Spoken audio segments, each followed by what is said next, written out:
ETF index mutual funds నేర్చుకుని stock మార్కెట్లో రాణించాలనుకుంటున్నారా? వెంటనే ఈ నెంబర్కి కాల్ చేయండి.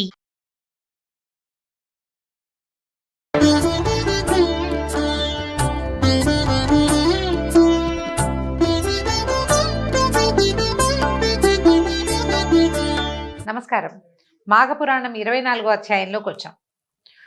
ఇంద్రాది దేవతలు పారిజాత పుష్పాల మీద ఆశతోటి వచ్చి సత్యజిత్తు యొక్క పారిజాత వనమందు మహిమ కోల్పోయి పడిపోయారు. విష్ణుమూర్తి దగ్గరికి వెళ్ళిన నారదుడు ఈ విషయం అంతా వివరించగా ఆయన ఏం చెప్పారంటే, ఏకాదశి తిథి నాడు కనుక ఇతను ఉపవాసం ఉంటే అతను కోరిన కోరికలు తీరుస్తాను నేను, వీళ్ళ కోసమే, దేవతల కోసమే అతను ప్రార్థిస్తున్నాడని విష్ణుమూర్తి నారదుడికి తెలియజేశారు. తర్వాత ఏం జరిగిందో చూద్దాం. ఈ సత్యజిత్తు ఏకాదశి ఎందు భార్యతో పాటు ఉపవాసం ఉన్నాడు.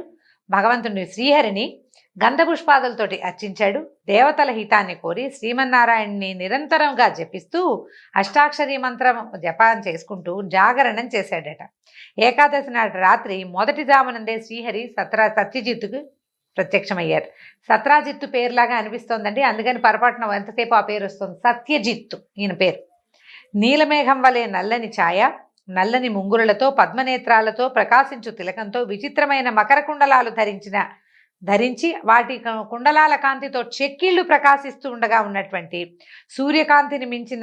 కాంతిని మించిన కిరీట కాంతితోటి హారకేయూరాది విభూషణములతో పచ్చని పట్టుబట్టను కట్టి మనోహరమైన జగన్మోహనమైనటువంటి రూపంతో గరుక్మంతుని ఎక్కి భగవంతుడు వచ్చెను అని చెప్తున్నారు. మునిగణములు శ్రీమన్నారాయణ్ణి స్తుతించుచూ భార్యతో పాటు, ఈ మునిగణాలంటే అక్కడ ఇంకా ఈయనతో పాటు చాలామంది జాగరణ చేస్తారు. సాధారణంగా ఏకాదశి జాగరణలు ఇళ్లలో ఒంటరిగా చేసేవాళ్ళు కాదండి, చుట్టుపక్కల వాళ్ళందరినీ ఒక చోట కూర్చుని చేసేవాళ్ళు. దేవాలయాల్లోనూ ప్రార్థనా మందిరాలు ఉండేవి అప్పట్లో. ఎలా అంటే మండపాలు లాంటివి అనమాట. అందరూ సామూహికంగా చేసేవాళ్ళు. జాగరణ ఏంటంటే విష్ణు జాగరణం, అంబా జాగరణం చేస్తారు మన వైపు. నార్త్ ఇండియాలో ఎక్కువగా ఉంటుందండి, జగరాత అంటారు దాన్ని. ఏకాహం ఒక రాత్రంతా చేస్తారనమాట. అలాంటి పద్ధతులు ఉండేవి అప్పట్లో. వీళ్ళంతా మునిగణాలంతా ఆయన భగవంతుని చూడంగానే స్తుతిస్తూ ఆయన పాదాల మీద పడిపోయారు.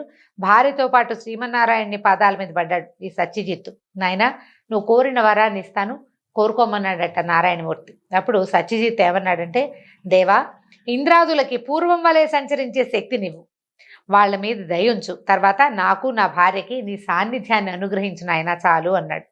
శ్రీహరి దయతో అతని కోరికని అంగీకరించాడు. పోయి ఇలా చెప్పాడనమాట, ఈ ఏకాదశి తిథి సమస్త పుణ్యాలని ఇస్తుంది. నేను ఈ తిథి అందే నీకు ప్రసన్నుని అయ్యాను కాబట్టి ఈ తిథి నాకు సంతోషాన్ని కలిగించే తిథి. నువ్వు నీ భార్య ఈ పారిజాత వృక్షాన్ని పెకరించి ఇంద్రుడికి ఇవ్వండి. పవిత్రము, వనవాసి, నాకు ఇష్టమైన ఈ తులసిని నాకివ్వు. నీకు శుభం కలుగుతుంది, మరి ఒక ఆలోచన వలదు అని పలికాడట. అప్పుడు సత్యజిత్తు సరే అని ఒప్పుకున్నాడు. మర్నాటి ఉదయం భార్యతో కలిసి పారిజాత వృక్షాన్ని పెకలించి భూమి నుంచి ఇంద్రాదులకు ఇచ్చేశాడు. తులసిని లక్ష్మీపతియగు శ్రీహరికి సమర్పించాడు. ఈ శ్రీహరి అనుగ్రహం వలన ఇంద్రాదులంతా శక్తివంతులై శ్రీమన్నారాయణుడికి నమస్కరించి నిల్చున్నారు. అప్పుడు శ్రీహరి ఇంద్రాదులు వింటుండగా సత్యజిత్తుని వాని భార్యను చూసి ఇట్లా అన్నారట. ఏమని? ఈ ఏకాదశి తిథి నాడు నీవు భక్తితో ఈ విధంగా నన్ను పూజించి నా అనుగ్రహాన్ని పొందటం వల్ల మిక్కిలి ఉత్తమమైనది, నాకు మిక్కిలి ఇష్టమైనది. ఈ ఏకాదశి తిథి సర్వజీవుల పాపాలన్నింటినీ పోగొట్టి అనంత పుణ్యాన్ని ఇస్తుంది. మందమతులైన మానవులు ఈ విషయాన్ని ఎప్పటికీ గ్రహించలేరు. పాడ్యమి నుండి 10 దినములు యథాప్రకారం భుజించి ఏకాదశి నాడు ఉపవాసమును జాగరణమును చేసి నన్ను స్మరించువారు నా సాన్నిధ్యాన్ని పొందుతారు. ఇహలోకంలో సర్వసుఖాలు సర్వశుభాలని పొందగలరు. నాకు సంతోషాన్ని ఇచ్చేటువంటి ఈ తిథి ఉత్తమ సంభావననిచ్చి వేల కొలది అశ్వమేధములు చేసిన వచ్చు పుణ్యాన్ని ఇస్తుంది. అంటే వేల కొలది అశ్వమేధాల్ని అద్భుతమైన సంభావనలతోటి కనుక చేస్తే ఎంత పుణ్యం వస్తుందో ఈ తిథి నాడు చేసేటువంటి ఉపవాస జాగరణాదులు అంత ఫలితాన్ని ఇస్తాయట. ధర్మవేత్తలకు మునులను ఈ తిథి మిక్కిలి పుణ్యప్రదమని చెప్తారు. 12వ రోజున దేవతలకు మరలా శక్తి పుష్టి కలుగుటి చేత ద్వాదశి తిథిని ప్రాణదాయిని విష్ణుప్రియ అని అందురు. అజ్ఞానము చేత ఏకాదశి యందు భుజించువారు మహాపాపాల్ని పొందుతారు. దశమి నాటి రాత్రి భోజనమును మాని ఏకాదశి నాడు 2 పూటలా భోజనాన్ని మాని ద్వాదశి నాడు మధ్యాహ్నము ఒకసారి, పొద్దున ద్వాదశి నాడు పగలు భుజించి రాత్రి భుజించకుండా ఉంటే గనక దీన్ని చతుర్భుక్త వర్జితమైన ఏకాదశి ఉపవాసం అని అంటారు. అంటే ఏకాదశికి ముందు రోజు రాత్రి కూడా అన్నం తినకూడదు. ఉపవాసం అంటే తేలిగ్గా ఫలహారం లాంటివి తీసుకోవచ్చు. పూర్తిగా వర్జించి ఉండగలిగే మహానుభావులు ఎవరైనా అంటే మంచి బలశాలులు వాళ్ళు కూడా ఉండొచ్చండి. దశమి నాటి రాత్రి అభోజనం, భోజనం అన్నం తినకూడదు. ఏకాదశి నాడు 2 పూటల అంటే పొద్దున రాత్రి కూడా ఏమీ తినం. మరి ద్వాదశి నాడు అంటే 4వ పూట పొద్దున ద్వాదశి నాడు పారణ చేస్తాం. ద్వాదశి నాడు అన్నపానాదులన్నీ సక్రమంగా పాయసం, పప్పు, చారు అన్నీ వండుకుని చక్కగా భోజనం చేయొచ్చు. ఎవరికైనా భోజనం పెట్టడం, ఎవరితోటన్నా కలిసి పారణ చేస్తే విశేషమైన ఫలితం ఉంటుంది. ఈ రోజుల్లో ఎవరిని పిలవలేమంటే ఏ దేవాలయంలో ఎవరికైనా ఇవ్వాలి, ఇంకా అంతకంటే ఏం చేయలేకపోతాం. మళ్ళీ ద్వాదశి నాటి రాత్రి కూడా అన్నం తినకూడదు. ఇప్పుడు మనం ఎంత మానినట్టు, ఒక దశమి నాటి రాత్రి, ఏకాదశి రెండు పూటలు, ద్వాదశి నాటి రాత్రి, ఇట్లా చతుర్భుక్తం 4 భోజనాల్ని మానేసిన ఉపవాసమే సరి అయిన ఏకాదశి ఉపవాసం అని చెప్పబడుతుందట. ఈ ప్రకారం చేసిన ఉపవాసం సంపూర్ణంగా పుణ్య ఫలితాన్ని ఇస్తుంది. పుణ్యప్రదమైన హరివాసరమున ఉపవాసము సంపూర్ణ పుణ్యఫలాన్ని ఇస్తుంది. దాంతోపాటు ఈ ఉపవాసము హరివాసరంలో ఉపవాసము జాగరణము చేసి నన్ను యథాశాస్త్రంగా పూజించిన వాడు నాకు ఇష్టడు. జాగరణ ఇవాళ రేపు చేయలేకపోతున్నామండి. ఎవరైనా నలుగురితో కలిసి ఉన్నప్పుడు, మన వాళ్ళు నలుగురు ఉన్నప్పుడు జాగరణ చేయగలుగుతాం. ఒంటరిగా జాగరణ చేయటం కొద్దిగా కష్టమవుతుంది. జాగరణానికి పూనుకోకండి, ఒక్కరే ఉండలేకపోతారు రాత్రిళ్ళు. గ్రూప్ తోటి కలిసి ఉండాలి, సమూహంతో కలిసి ఉంటే మనం జాగరణ చేయగలుగుతాం. నా లోకాన్ని చేరతాడట యథాశాస్త్రంగా పూజించిన వాళ్ళు. ఇటు ఏకాదశి ఉపవాసం చేసిన ఉపవాసము సంపూర్ణ పుణ్య ఫలదాన్ని ఇస్తుంది. తర్వాత ఇటు ఉపవాసం చేసిన వాడినే కాకుండా వాడి కులములో వాళ్ళందరినీ రక్షించి అనేక యజ్ఞాలు చేస్తే వచ్చే పుణ్యాన్ని ఇస్తాము. కులము అంటే ఇప్పుడు మనం చెప్పుకునేది కాదండి, వంశం. వాడి వంశంలో వాళ్ళకి ఒకడు ఏకాదశి వ్రతాన్ని సాంగంగా సక్రమంగా గనక ఆచరిస్తే అతని పితృదేవతలు తరిస్తారు. రాబోయే తరాల అందరూ కూడా హరిభక్తులై ఉంటారని చెప్పబడుతోంది. ఈ కులము అనే పదాలు ఇందులో వచ్చే పురాణాల్లో వచ్చే వాటిని మనం చెప్పుకునే వీటికి కాస్ట్కి వాడుకోకూడదండి. అయితే 4 వర్ణాల వాళ్ళు, సన్యాసి, వానప్రస్థుడు, స్త్రీ, బాల, వృద్ధులు అందరూ ఏకాదశి నాడు భుజింపరాదు. ఏకాదశి నాడు స్త్రీ సుఖము, నిద్ర, అన్నము వీనిని విడిచి నన్ను పూజింపవలను. నా పాదోదకమును సేవింపవలను. అన్ని మాసములందును కృష్ణ శుక్లపక్షముల 2 వచ్చే ఏకాదశులని ఇలాగే ఉపవాసం ఉండాలి. తర్వాత చాంద్రాయణాది వ్రతముల్ని ఆచరించడం వల్ల వచ్చే పుణ్యము ఏకాదశి ఉపవాస వ్రతం వల్లే వస్తుంది. చాంద్రాయణ వ్రతాలు అవన్నీ కొంచెం కష్టసాధ్యమైన వ్రతాలండి. చాంద్రాయణ వ్రతం అవి కొంచెం కష్టం, చేయలేకపోతాం. అలాంటి వ్రతాల కష్టసాధ్యమైన వ్రతాల వల్ల వచ్చే ఫలితము ఇట్లా ఏకాదశి ఉపవాసం ఉంటే కూడా లభిస్తుందట. తర్వాత కావున మానవులారా, మునులారా, యోగులారా, నా భక్తులారా, మీరెవరును ఈ ఏకాదశి నాడు అన్ని మాసములందును 2 పక్షములందును అన్నము భుజించరాదు. ఇది సత్యము. ఇట్లు ఉపవాసము చేసిన వాడు నా లోకమును చేరి నన్ను పొందును. ఇది తథ్యము అని ఉచ్చేసవంతో పెద్ద కంఠంతో బిగ్గరగా పలికాడట. ఆ తర్వాత ఏం చెప్తున్నారు? కృష్ణవద మహర్షి జనుమునికి చెప్తున్నారనమాట. శ్రీమన్నారాయణుడు ఏకాదశి వ్రత విధానమును మహాత్మ్యమును వివరించి ఇంద్రాదులతో ఇట్లా, నేను మీరు ఈ పారిజాత దివ్య వృక్షాన్ని తీసుకుని మీ నివాసమైన స్వర్గానికి వెళ్ళండి అన్నాడు. ఇంద్రాదులు శ్రీహరి చెప్పినట్టుగా ఈ వృక్షాన్ని తీసుకుని స్వర్గానికి వెళ్ళిపోయారు. వాళ్ళందరూ వెళ్ళిన తర్వాత తులసి శ్రీమన్నారాయణుడితోటి ఇట్లా అందిట, స్వామి, నీ పాదపద్మముల యందు ఆసక్తి గల నన్ను దయచూడుము. నాకు నీవు తప్ప మరి ఒక గతి లేదు. నేను నీ పాద సాన్నిధ్యాన్నే కోరుకుంటాను అని పలికిన తులసి మాటలను విని శ్రీహరి, భూమి యందు అమృతము వలన పుట్టిన తులసి, నీవు నాకు ఇష్టురాలవు. నా వద్దకు రమ్ము, నిన్ను నేను హృదయమున ధరింతును. సందేహము వలదు. నీవు పవిత్రురాలవు, పవిత్రతను కలిగించుదానవు. పాపనాశినైన తులసి, దళములతో కలిగి ఉన్న నిన్ను చూచిన వారు గంగా స్నానము చేసిన వారు వలె పవిత్రులగుదురు. నీ దళములతో నన్ను పూజించువారు పునర్జన్మని పొందరు. అంటే జన్మరాహిత్యం వస్తుందన్నమాట. తులసి దళాలతో విష్ణువార్చన చేసిన వాళ్ళకి పునర్జన్మ ఉండదు. మనం దేవాలయాలకు వెళ్ళేటప్పుడు మన ఇంట్లో సాంగంగా అర్చన చేయలేమనుకుంటే వెంకటేశ్వర స్వామి గుడికి వెళ్ళేటప్పుడు మన ఇంట్లో ఎంచి పూజ చేసుకునే తులసి కాకుండా విడిగా కూడా తులసి కుండీలు పెట్టుకుంటాం కదా, తులసి మొక్కలు అవే పడేస్తాయి. మనం ప్రత్యేకంగా పెట్టక్కర్లా, పోషిస్తే చాలు. వాటి నుంచి 4 తులసి దళాలు తీసుకెళ్ళి వెంకటేశ్వర స్వామి దేవాలయము, నరసింహస్వామి దేవాలయము, రామాలయము, వేణుగోపాల స్వామి దేవాలయము, ఎక్కడో ఒక చోట విష్ణువాలయంలో గనక తులసిని సమర్పిస్తే, ఇప్పుడు మనం బయట ఇంత పెద్ద పెద్ద దండలు కడతామండి, అంతా చెట్లుగా ఉంటాయి. కొనగలము, కొనలేకపోతాము. వాకిట్లో ఉండే తులసి 4 దళాలు, శ్రద్ధ భక్తి ఆ 2 కావాలి. గుళ్ళోకి వెళ్తున్నాము, కోసుకెళ్ళాలి.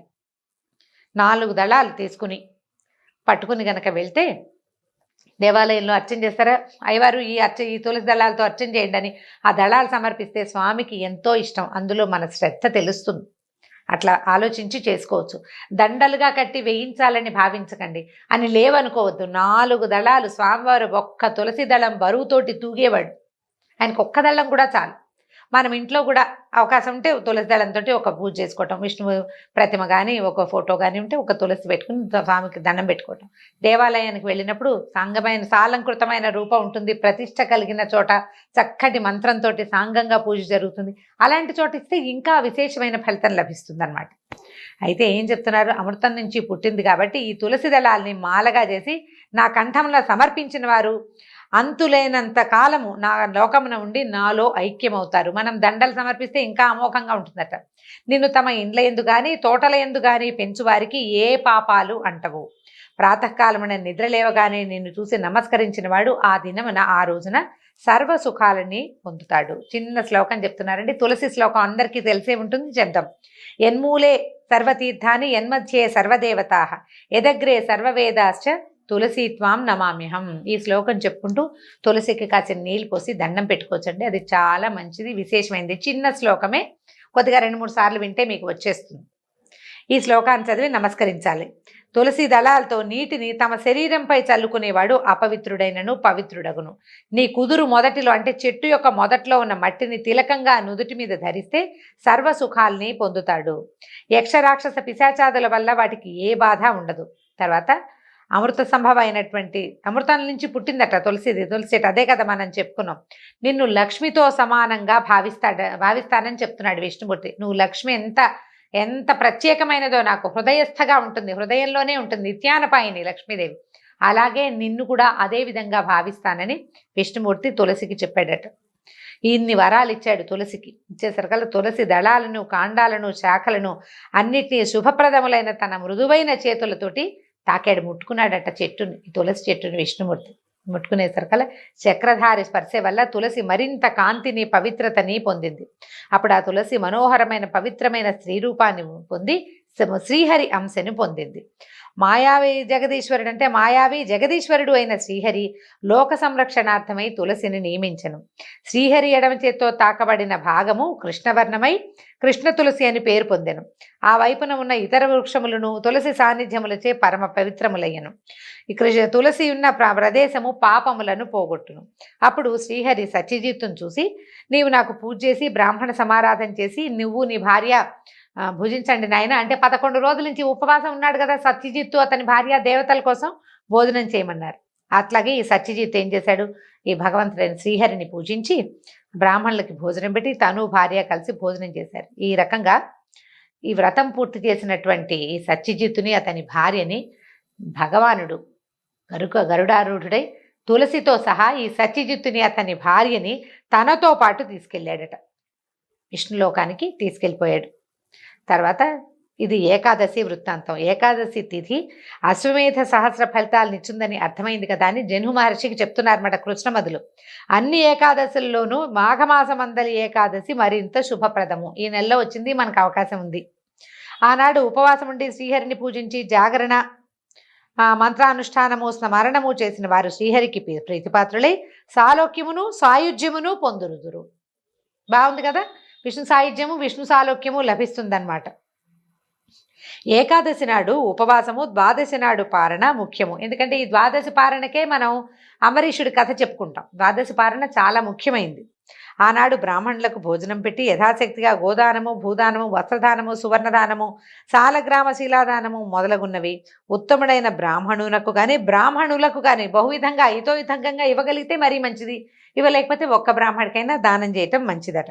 ఇలాంటి వాళ్ళు ఇహలోకంలో చక్రవర్తి అయి తుదకి శ్రీహరి సాయుధ్యాన్ని పొందుతాడు. ఇట్లాంటి పవిత్రమైన కథను వినేవారు శ్రీహరి కరుణాకటాక్షాన్ని పొంది విష్ణువును చేరుదురు. ఇది నిస్సందేహంగా ఈ మాట అక్షరాల నిజమని చెప్పి కృష్ణమద మహర్షి జన్హు మహర్షికి తెలియజేస్తారండి. ఈ విషయాన్ని సూత మహాముని మిగిలిన మునులకు తెలియజేస్తున్నారు. ఆ విధంగా మనం కూడా తెలుసుకుంటున్నాము. తులసి పూజ చేయటం పెద్ద పూజ విశేషంగా చేయలేకపోయినా, ఈ శ్లోకం చదువుకోలేకపోయినా, రోజు స్నానం చేశాక ఒక చిన్న గ్లాసుడు చిన్న చెంబెడు నీళ్లు తీసుకెళ్ళి తులసి చెట్టులో పోసి, ఆ తులసి మీద పడ్డ నీళ్ళు ఒక్కసారి ఇట్లా పైకి ముఖం మీద నెత్తి మీదకి చల్లుకుని ఒక్క దండం పెట్టుకుంటే ఆ గాలి వల్ల మనకి ఆక్సిజన్ పెరుగుతుందండి. ఇలా పవిత్రమైన తులసి చెట్టును స్మరించడం వల్ల ఎన్నో శుభాలు జరుగుతాయని, జీవితం పాజిటివ్గా మారుతుందని ఈ కథల్లోనే చెప్పబడింది. వేలు వెంబడి కుదిరిన వాళ్ళు చేసుకోవచ్చు. ఇంతటితోటి ఈ అధ్యాయం సమాప్తం. రేపు మళ్ళీ కలుసుకుందాం. నమస్కారం.